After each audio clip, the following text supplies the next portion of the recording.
हर साल की तरह इस साल भी the benchmark, one of the dominating school in Karachi, arranges the exhibition and annual function, जहां स्टूडेंट को सराहने के लिए अवार्ड सेरेमनीज रखी गई थी। खूबसूरत प्रोजेक्ट जहां पर खाना काबा से लेकर नबी करीम सल्लल्लाहु अलैहि वसल्लम का सफ़र मेराज भी बहुत ही ज़्यादा उम्दा और ख़ूबसूरती से पेश किया गया था। इन प्रोजेक्ट के ज़रिए नबी करीम सल्लल्लाहु अलैहि वसल्लम और उनके जाबाज सहाबा, काफिरों के ख़िलाफ़ जो उन्होंने जंगें लड़ी, उन सब की मंजर कशी इन खूबसूरत और दिलफरेब प्रोजेक्ट के ज़रिए की गई थी। इस्लाम के साथ साथ साइंस के प्रोजेक्ट्स को भी बेहतरीन तरीके से दिखाया गया था। वहाँ मैंने एक खूबसूरत प्रोजेक्ट देखा जिसका नाम था वाटर साइकिल। इस वाटर साइकिल को बहुत अच्छे और बेहतरीन अंदाज में बनाया गया। पाकिस्तान को जिसकी ज़रूरत है वाटर डैम, उसका प्रोजेक्ट भी यहाँ पर मौजूद था। ज़ोहर का वक्त हुआ और हम इस खूबसूरत मस्जिद में नमाज़ पढ़ने पहुँचे, जहाँ हमने नमाज ज़ोहर अदा की।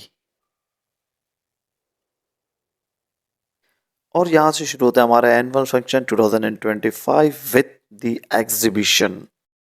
ये एक कंप्यूटर का प्रोजेक्ट था लॉजिक गेट, और इस लॉजिक गेट की लॉजिक आप इस वीडियो को पॉज करके देख सकते हैं। देन वाटर डिस्पेंसर कैसे बना। देन बहुत अच्छे अच्छे कंप्यूटर के प्रोजेक्ट्स हमें देखने को मिले, जिसके अंदर मेरा सबसे फेवरेट प्रोजेक्ट था ये वाली कार जो ब्लूटूथ कनेक्टेड थी और इसको ब्लूटूथ से चलाया जा सकता था by using your own cell phone. Isn't interesting.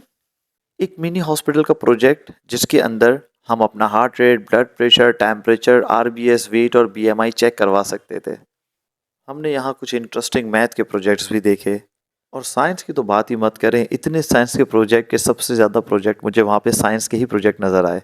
मैंने यहाँ एक प्रोजेक्ट देखा जहाँ पूरा हज को एक्सप्लेन किया गया था, जहाँ पे मताफ भी था, मरवा भी था, उसके बाद यहाँ पर सफ़ा भी था, सफ़ा के बाद यहाँ पर मीना को भी डिज़ाइन किया गया था, जहाँ पर 3 शैतान टैग्स के साथ दिखाए गए थे।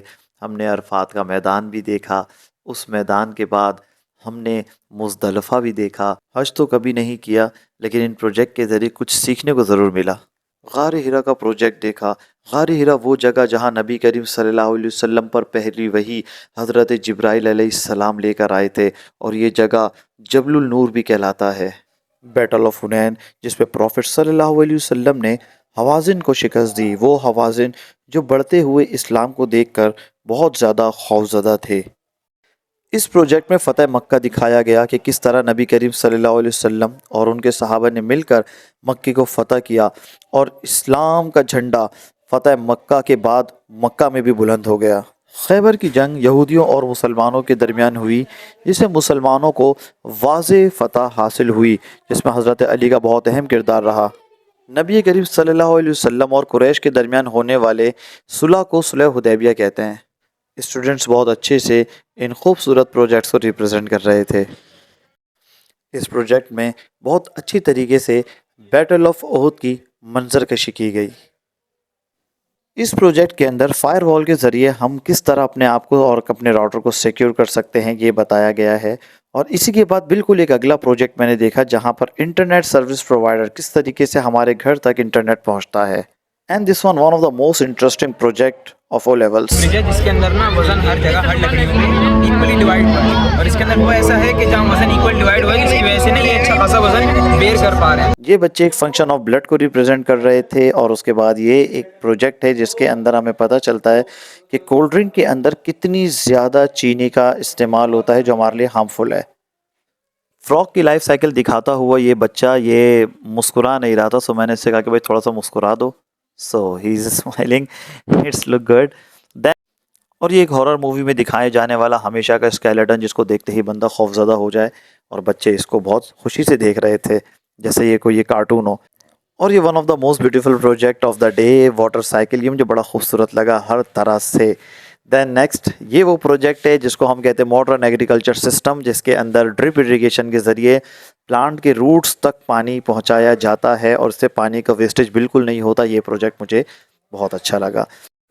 कोल mining is one of the most realistic project of the day, मतलब इसके अंदर इतनी रियलिस्टिक इसको बना हुआ है प्रोजेक्ट कि बहुत ही खूबसूरती के साथ इसमें दिखाया गया है किस तरीके से ओपन कास्ट माइनिंग की जाती है, किस तरीके से ट्रेन लॉरीज जो होते हैं वो एक जगह से दूसरी जगह पर कोल को ट्रांसपोर्ट करते हैं, जिसके अंदर रिपेयरिंग हाउस दिखाया गया है, उनके हाउस दिखाए गए हैं।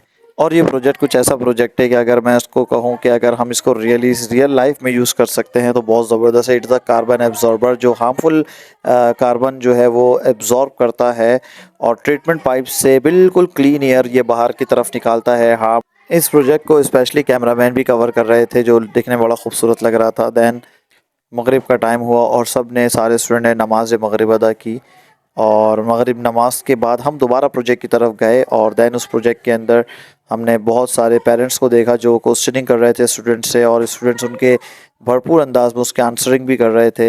हमने दैन सेवरेज ट्रीटमेंट वाला एक प्लांट देखा जो बहुत ही ज़्यादा खूबसूरत लग रहा था, बिल्कुल रियलिस्टिक लुक के साथ इसको बनाया गया था, और इसके अंदर से पानी बिल्कुल प्रॉपर्ली फ़िल्टर होकर डिसइंफेक्ट होकर बाहर की तरफ आ भी रहा था। ये प्रोजेक्ट था वॉकिंग वाटर, जिसके अंदर हम देख सकते हैं कि एक कप से दूसरे कप में टिश्यू के थ्रू कलर को ट्रांसफ़र किया जा रहा था। एग्जीबिशन को पेरेंट्स और टीचर्स और स्टूडेंट्स सारे मिलकर बहुत अच्छे से एंजॉय कर रहे थे। पूरा एक साइंटिफिक माहौल बना हुआ था, डिफरेंट किस्म के प्रोजेक्ट्स, जिसके अंदर बहुत सारे गेस्ट भी आए हुए थे, और वो सारे प्रोजेक्ट से बहुत ज़्यादा लुत्फ़अंदोज़ होते हुए मुझे नज़र आए।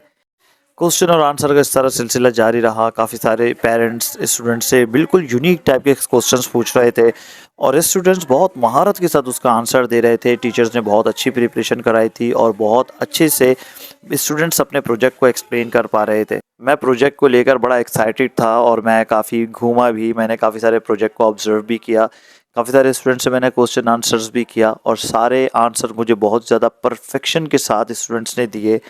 बहुत ही ज़्यादा इंटरेस्टिंग प्रोजेक्ट्स भी मुझे दिखे, और कुछ बच्चे मुझे मिले, उन्होंने मुझे सलाम किया और उन्होंने मुझे बुलाया कि आप हमारा प्रोजेक्ट भी विज़िट करें ज़रूर। ये सारे वो स्टूडेंट्स हैं जो मिलकर हमारे साथ प्रोजेक्ट में वर्क कर रहे हैं, और उन्होंने बनाया human skill model, and it says types of angles, then it's types of fractions, and then LCM project. So as you can see, these all our projects are really very good to see, and these are the students. Very good. ये project बड़े खूबसूरत थे। इनके अंदर अलग अलग point पर अलग अलग इन्फॉर्मेशन थी। जैसे हॉरिजॉन्टल लाइन की इन्फॉर्मेशन, मैंने इसको ओपन किया तो इसमें हॉरिजॉन्टल लाइन की इन्फॉर्मेशन थी। दैन उसके अंदर अलग अलग कीज़ गिवन थी, और हर कीज़ के अंदर एक अलग इन्फॉर्मेशन थी, और ये बहुत प्यारा और एक कूल टाइप का प्रोजेक्ट मुझे लगा। और ये जो प्रोजेक्ट था, ये प्रोजेक्ट है ह्यूमन स्किन मॉडल, जिसके अंदर हमें लेयर्स ऑफ स्किन, एक्चुअली मैं साइंस का टीचर नहीं हूँ, मे भी पॉसिबल साइंस ज़्यादा अच्छे से एक्सप्लेन कर सके। और ये है केमिस्ट्री का एक प्रोजेक्ट, पीरियोडिक टेबल, जिसके अंदर डिफरेंट एलिमेंट्स मौजूद है। पूरा यूनिवर्स एक्चुअली शायद पीरियोडिक एलिमेंट्स ही बना हुआ है।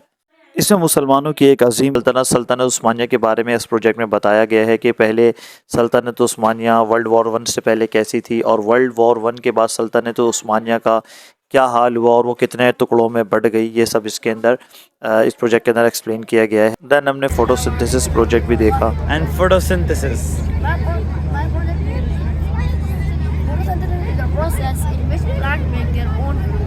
इसके बाद ये एलिमेंट सेल और प्लांट सेल, ये डिफरेंट टाइप के सेल्स भी हमें देखने को मिले।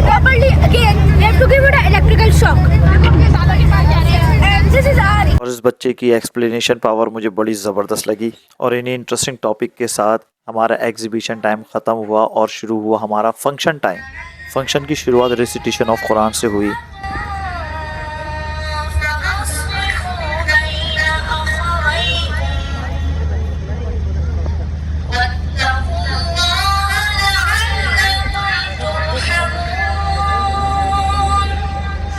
और प्रोविंस को रिप्रेजेंट करने के लिए एक बहुत ही ज़्यादा इंटरेस्टिंग सा स्किट पेश किया गया।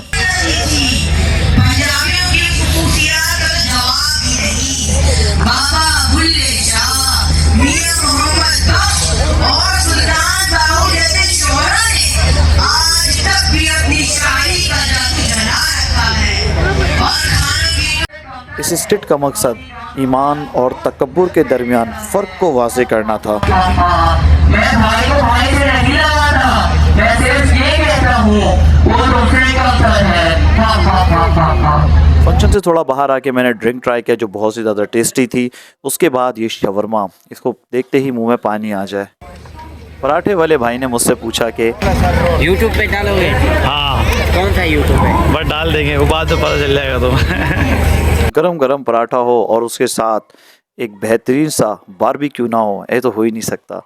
बारबेक्यू के अलावा खाने की तो बहुत सारी वैरायटीज़ थी, लाइक आइसक्रीम मौजूद था और आइसक्रीम के बिल्कुल बराबर में चाइनीज़ भी मौजूद था और चाइनीज़ के अंदर हमारे पास वॉन्गटॉन्ग्स भी मौजूद थे। बच्चों की एक्टिविटीज़ के लिए इस तरह के ट्रेल बाइक्स का भी अरेंजमेंट था कि वहाँ पर जो पेरेंट हैं वो बच्चों के साथ एंजॉय कर सकें। ओवरऑल हर कोई खुशी खुशी इस टाइम को एंजॉय कर रहा था और रात के तकरीबन 10 बज चुके थे। Discussion, not debate for ego. Build united community project. Schools, hospitals, charities, all together. They have respected parents, teachers, and students. If we hold the Quran together, we will rise together. This speech is my last recording of the complete annual function. So thank you. Allah Hafiz.